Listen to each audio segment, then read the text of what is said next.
They were talking about this deal that has been agreed that they're due to sign later after this bilateral meeting, relating to a sort of joint investment fund co-managed by US and Ukraine in terms of monetizing minerals which are in Ukraine that have not yet been mined, and that those funds would go towards rebuilding Ukraine. They would go towards paying back the US for some of the military aid that it's already committed to Ukraine. But that deal hasn't been signed yet, and President Zelensky coming here today looking for that security backstop. As he said to President Trump, he trusted President Putin on a deal once before, and President Putin hadn't kept up his side of the agreement. But President Trump has said to President Zelensky in the Oval Office what he said to the UK Prime Minister Sir Keir Starmer yesterday, what he said to the French President Emmanuel Macron on Monday, which is, I'm not talking about a security backstop until we get to a deal on peace. He said to President Zelensky, when we're talking about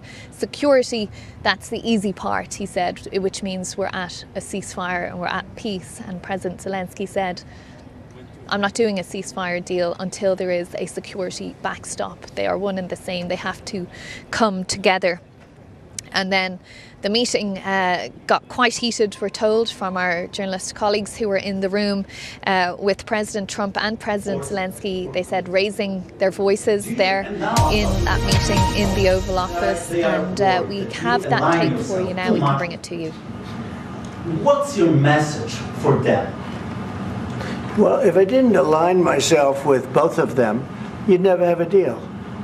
You want me to say really terrible things about Putin and then say, hi, Vladimir, how are we doing on the deal? That doesn't work that way. I'm not aligned with Putin. I'm not aligned with anybody. I'm aligned with the United States of America. And for the good of the world, I'm aligned with the world. And I want to get this thing over with. You see the hatred he's got for Putin. It's very tough for me to make a deal with that kind of hate. He's got tremendous hatred. And I understand that, but I can tell you the other side isn't exactly in love with, him either. So it's not a question of alignment. I'm aligned with the world. I want to get the thing set. I'm aligned with Europe. I want to see if we can get this thing done. You want me to be tough? I could be tougher than any human being you've ever seen. I'd be so tough. But you're never going to get a deal that way, so that's the way it goes. All right, one more question. I want to respond to this. So look, for 4 years in the United States of America, we had a president who stood up at press conferences and talked tough about Vladimir Putin, and then Putin invaded Ukraine and destroyed a significant chunk of the country. The path to peace and the path to prosperity is maybe engaging in diplomacy. We tried the pathway of Joe Biden of thumping our chest and pretending that the President of the United States' words mattered more than the President of the United States' actions. What makes America a good country is America engaging in diplomacy. That's what President Trump is doing. Can I ask you? Sure. Yeah? Yeah. Okay. So he occupied our big parts of Ukraine, part of East and Crimea. So he occupied it on 2014. So during a lot of years, so I'm not speaking about just Biden, but those time was Obama, then President Obama, then President Trump, then President Biden, now the President Trump, and God bless, now President Trump will stop him. But during 2014, nobody stopped him. He just occupied and took. He killed people. You know what the contact 2015. 2014. 2014 and 2014. 2014. Yeah. So I was not here. Yeah, but that's exactly right. Yes, but during 2014 till 2022, the situation the same. The people have been dying on the contact line. Nobody stopped him. You know that we had conversations with him. A lot of conversation, my bilateral conversation, and we signed with him, me, like a new president. In 2019, I signed with him the deal. I signed with him, Macron and Merkel, we signed ceasefire. Ceasefire, all of them told me that he will never go. We signed him with gas contract, yes, but after that, he broken this ceasefire. He killed our people, and he didn't exchange prisoners. We signed the exchange of prisoners, but he didn't do it. What kind of diplomacy JD, you are speaking about? What do you mean? I'm talking about the kind of diplomacy that's going to end the destruction of your country. Yes, but if you Mr. President, with respect, I think it's disrespectful for you to come into the Oval Office and try to litigate this in front of the American media. Right now, you guys are going around and forcing conscripts to the front lines because you have manpower problems. You should be thanking the president for trying to bring an end to this conflict. Have you ever been to Ukraine that you say what problems we have?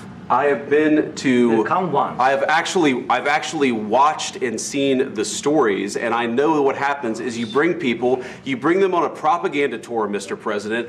Do you disagree that you've had problems bringing people into your military? And do you think that it's respectful to come to the Oval Office of the United States of America and attack the administration that is trying to prevent the destruction of your country? A lot of questions. Let's start from the beginning. Sure. First of all, during the war, everybody has problems, even you, but you have nice ocean and don't feel now, but you will feel it in the future. God bless. You don't know that. God bless. God bless. You will not have a war. Don't tell us what we're going to feel.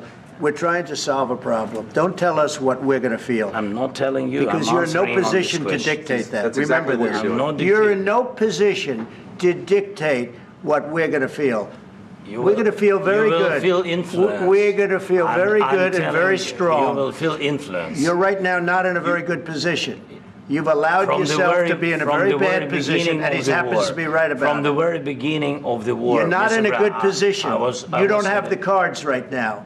With us, you start having cards. But right now, you don't. You're playing cards.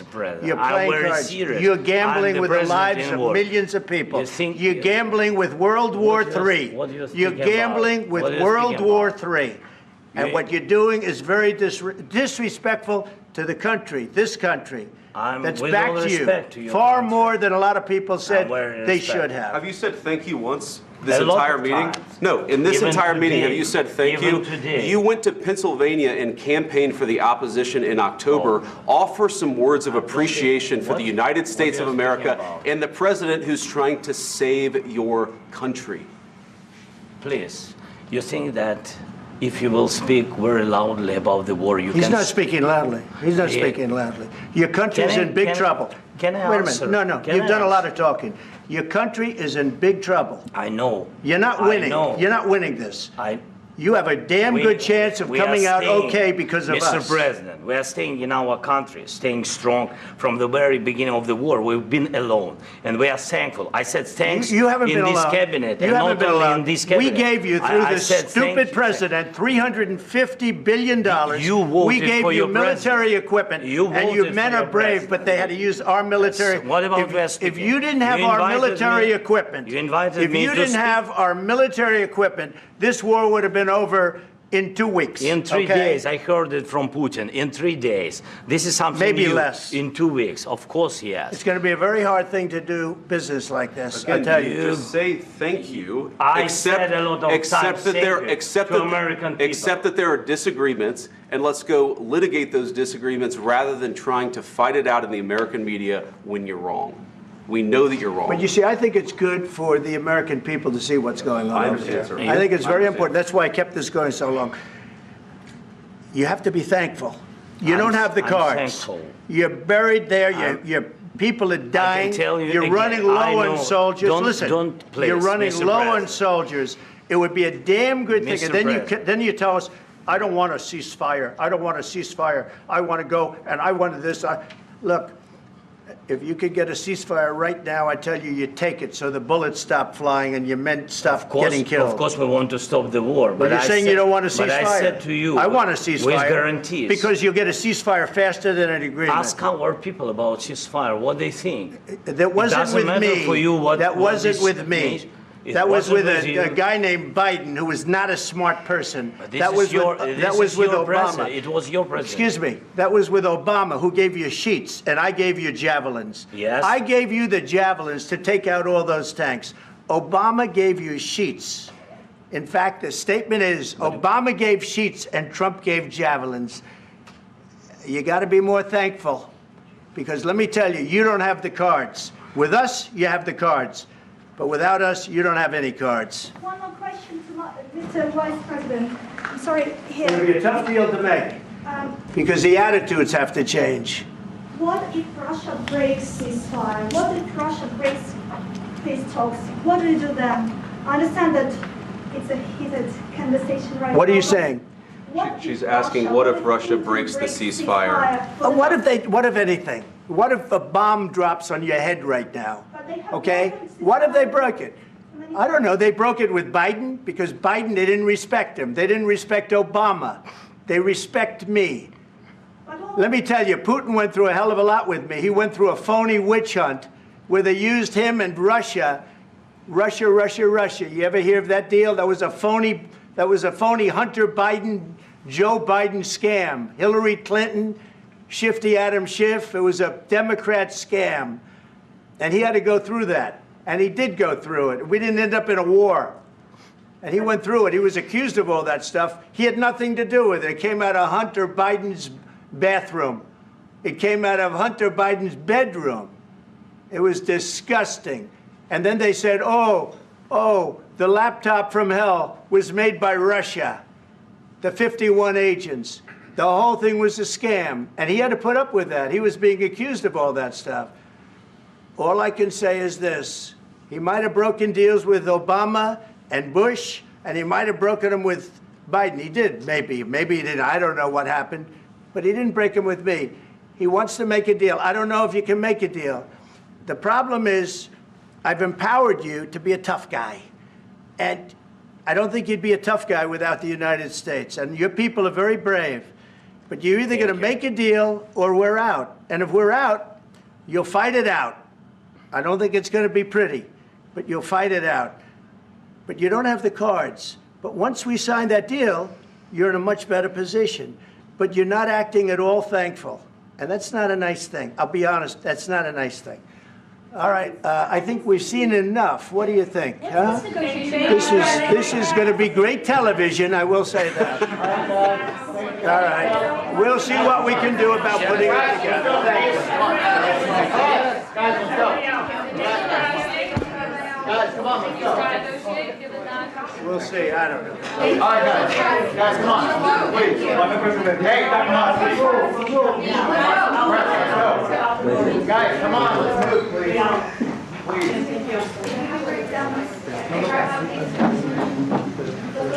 Thank you. Thank you.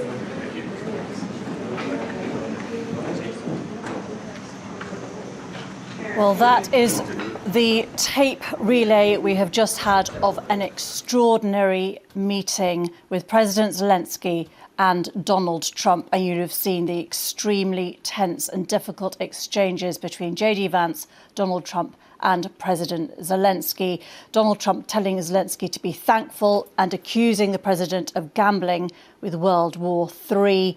J.D. Vance accusing Zelensky of acting inappropriately in the Oval Office, and Zelensky pushing back, inviting J.D. Vance to visit Ukraine and see what has happened for himself. And Zelensky saying to Trump that there should be no compromises with Putin. But we saw raised voices, both sides arguing in front of the TV cameras and assembled journalists in the Oval Office. And Donald Trump ending that exchange, saying he wanted to keep it going, effectively so that people could see what the attitudes were, and saying the attitudes from Zelensky had to change, and that he had empowered the Ukrainians to fight, but if they didn't do a deal, they would only have to fight it out, and that they were not in a good position. Donald Trump kept repeating to Zelensky that they did not have the cards.